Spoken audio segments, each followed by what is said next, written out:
Hi everyone, thanks for joining me. I got my inspiration for these macaron cookies from Claire Saffitz. You've seen her online. She does lots of great videos, and so I'm taking inspiration from Claire today. Come eat with me, Lorianne Lee, as we make chocolate macarons. We're making a simple ganache using 4 ounces of chocolate, 4 ounces of hot cream, a little espresso powder, pinch of salt, and some vanilla. The residual heat from that cream has melted the chocolate. This ganache will actually need to sit at room temperature for a couple of hours before it gets thick enough to actually pipe into my macarons. So that's why I'm starting the recipe by making the ganache, because this will need to set while I make up the shells for our delicious sandwich cookies. And hopefully, if I time it right, this will be ready to pipe when our macarons are baked and cooled, and we will assemble them. To make the cookie portion of a macaron, there are 2 main parts. The first thing we're going to do is mix our dry ingredients. So the first thing I want to show you is my digital scale. I'm gonna actually be using grams. So I'm gonna touch it until it gets to G. I'm going to put a measuring bowl on top. I can see this now says 820 grams, but I wanna start from 0. So I'm gonna hit this TARE button, and that will clear it. So now the weight of the actual measuring cup won't be included in my measurements. I have some Bob's Red Mill super fine almond flour. It's super fine. Okay, I have 85 grams. So I'm actually going to put my almond flour into my food processor. I also have 124 grams of powdered sugar, so that's confectioner sugar. And then the last thing I need to add is cocoa powder, because I'm making chocolate macarons. Right now, my scale says negative 216 because I took off that bowl. I'm gonna put on another little bowl, and I'm gonna hit Tare. So that will clear it out to 0. Okay, we are at 25. So I'm adding in the cocoa powder. And that's all I'm gonna need my scale for. So I'm gonna just turn the power off. So now I'm just gonna pulse this. Actually, I could if I just want just to turn it on. We just wanna make this as fine as possible. So I have all of my dry, but I can just tell by eyeballing it, there are big pieces and bits of dried almond flour and some powdered sugar still. So I just have a medium-sized bowl. I'm gonna use this fine mesh strainer, and I'm going to carefully pour in my dry ingredients. And then I'm going to hit the side with my spoon so that the only thing that comes into the bowl are perfectly uniform, tiny bits of dry ingredients. Okay, the next part for our cookie shell is to make a meringue. So if you would like a really in-depth video on how to do that, watch the Bûche de Noël video. This is 3 egg whites that I separated earlier. For this recipe, it's ideal to leave the egg whites out and age them a bit. So these have been sitting out for a few hours, aging. And I'm just gonna add a pinch of salt right to start. We're actually going to start to add our granulated sugar when it gets when the egg whites get frothy. So we don't need to actually wait until it gets to soft peaks. We're going to start adding in our granulated sugar now. Okay, so I added in that sugar in 3 batches. That was a total of 6 tablespoons of sugar. And we're going to let this go until we've reached firm peaks. There are 2 main methods of making macarons. One is the French method, which is the one we're doing today. There is another style that uses an Italian meringue, where you actually heat up your sugar and then pour it into the egg whites. So if you're looking up recipes online, you might see that process instead. All right, our meringue has been going for a few minutes. Let's check and see how it's doing. Oh yeah, we've got stiff peaks.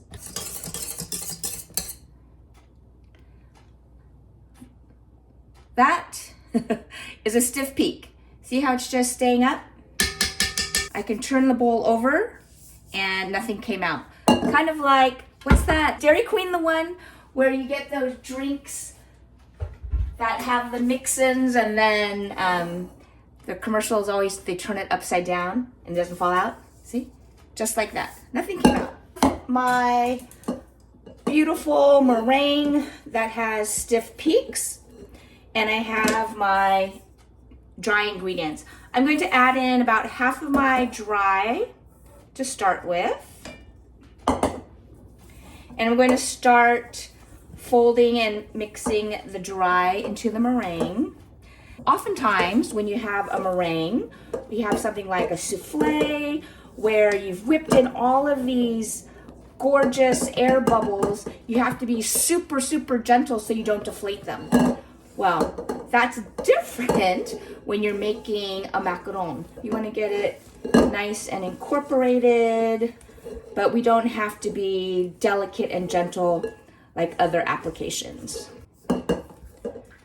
I should be able to make a figure 8. Oh, I'm already there. So I've made a figure 8 without it breaking. So our batter is ready for piping. My batter is already at the ribbon stage. I can make a figure 8 without it breaking. That's a good indicator telling me that it's ready for piping. So I happen to have piping bags. If you don't have piping bags, you could just use a Ziploc and cut off the end. But I have my piping bag ready. To help me fill it without making a mess, I'm using a quart container. What I want to do is fold the edges of my piping bag down, and I'm going to pour the batter in. If you are just using like a Ziploc sandwich bag, you could do this in 2 batches because your bag might not be large enough. So see how putting it in the quart container holds it up so it doesn't make a big mess? I have a couple of different things here. I have a baking sheet that has a Silpat mat on it that already has some circles drawn. And then I just traced with a Sharpie and a piece of parchment, the exact same size, onto this one. And so I'm gonna use that as a template. And so I will actually pipe onto here, pull off the template, and then I'll be able to bake that. So let's start with this one. When piping your macarons, it's important to go at a straight 90-degree angle. And I'm going straight down and then lifting up. I'm stopping before my circle gets to the edge of the template because it will spread. Going straight down and lifting up. Straight down and lifting up. Once you've piped your macarons onto the Silpat, you're going to hit it a few times on the counter, and that will help release any big air bubbles that are inside to come up. And you'll notice that as I'm hitting this, the batter is also filling out into those circles. So that's why I stopped a little bit short of the full shape. So now I'm going to carefully, while holding the top sheet with my left hand, I'm going to carefully pull out the template with my right. The other thing I want to do, in addition to tapping the tray to bring up large bubbles, is I'm using a toothpick, and if I see any bubbles on the surface, I want to pop them so that I can have a super smooth finish on my macarons. If you see any big bubbles, you want to pop them. The next step for these cookies is to actually let them sit for a half an hour to an hour so that they can set up and get a slight skin. You know how when you make pudding, and if you don't cover the top and actually put the plastic wrap touching the pudding, it gets like a skin on it. Well, for macarons, that's what we actually want. It usually takes between a half an hour and an hour, depending on how warm it is and how humid it is. One of the benefits of having them sit and really get set before baking is that will help get those great feet.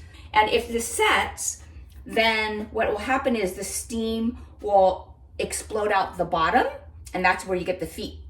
But if this doesn't set and I just put them in the oven now, steam could come up through the top and then I wouldn't have nice feet on my macarons. All right, I took out my macaron shells and the tops look great. They're nice and smooth. They don't have bumpy texture, so my doing the stint in the food processor and sifting really helped to get a nice smooth surface. But what I noticed right away is that they have teeny tiny feet. See these little bumps? That's the part that I was hoping to have nice volume on, but the feet are very petite. But we'll see how they taste. The tops, again, look great. Feet are tiny, but we'll see after I fill them how they look after that. All right, those macaron shells are cooling, but I did take a bite of one. It's nice and chewy. It has a decent chocolate flavor, but after those cool completely, I will fill them with ganache, and then they need to go in the fridge overnight. Although it's so tempting to want to just like eat them right away, they really are 10 million times better the next day. The cookies hydrate from the moisture from the ganache, and then the flavors just really meld and they're just outstanding the next day. So maybe I'll just eat one tonight, and then tomorrow I'll taste a matured macaron and let you know how it goes. All right, my macaron shells are cool. I have my ganache in a piping bag, and I've already matched up the shells. I did a pretty good job with the sizing, but I matched up size-wise tops, and I mean, they're both tops, but matched up ones that were similar in size and shape so that we can fill them. All right, I am sliding my ganache down towards the tip, and now I'm going to twist the bag. All right, so I'm not going all the way to the edges because when I press the other shell on, it'll spread out the ganache. Here is a chocolate macaron. Again, smooth top. I don't see a bunch of air bubbles. Everything looks great. All right, my macarons have been filled with ganache. I'm gonna wrap those up in an airtight container and stick them in the fridge overnight. I can't wait until tomorrow to try one. So I have one of my little minis. Let me take a bite and see.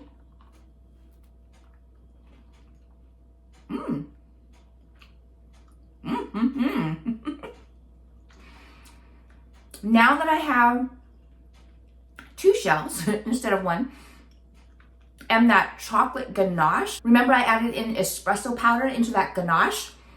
This chocolate flavor has been amped up. The meringue has that nice chewy texture. The ganache is so rich. In a good way. It's good. I think this would be great with a cup of coffee. Oh dear, it's 10 o'clock and I'm eating chocolate with espresso. I hope I'll be able to go to sleep tonight. Okay, I'm gonna try this tomorrow and see how it is. But for the day of, I'm impressed. I'm looking forward to eating more tomorrow after the cookies have time to hydrate and all of the flavors really develop and meld together. Hi everyone, I'm back. I do not have the luxury of having a whole production and having a swap out. So today is actually the next day. I had this macaron in my refrigerator. Look at that, the feet look good. this, maybe I just picked the right macaron to show you, but those two sandwiched meringue cookies, look at this nice smooth top. It doesn't have a bunch of bumps. I'm impressed. Those feet look good. They look better than they did last night. Maybe I was just tired. So you can see the ganache in the middle, and I'm ready to try this. Let's see how it is.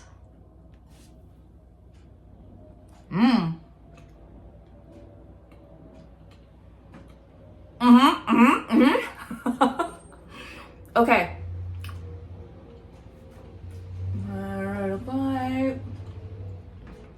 Yesterday, when I took a bite of just one of the shells, I said that was chewy, but taking a bite into this whole sandwich cookie with the ganache and the fact that the meringue shells were able to rehydrate by sitting in the fridge overnight, these are super chewy. Not chewy like strange, but in the perfect how a meringue should be chewy. So the crust, the shell has a little breakage, but then the inside has that great chewy texture. It was good. So, chocolate macarons, success. Thanks for joining me. Again, huge shout out to Claire Suffix for the inspiration for my making these chocolate macarons. Thanks for joining me on this experiment for me to make some chocolate macarons. I think there are a couple things that didn't quite go as well as I would have wanted. I think I didn't let them sit long enough before baking them. And then I need to check the thermometer in my oven, because I think even though I made sure I was touching the macarons in the oven to make sure that the shell was still connected to the foot and they didn't move independently, I think I might have underbaked them because the shells did not come off cleanly from the silpat.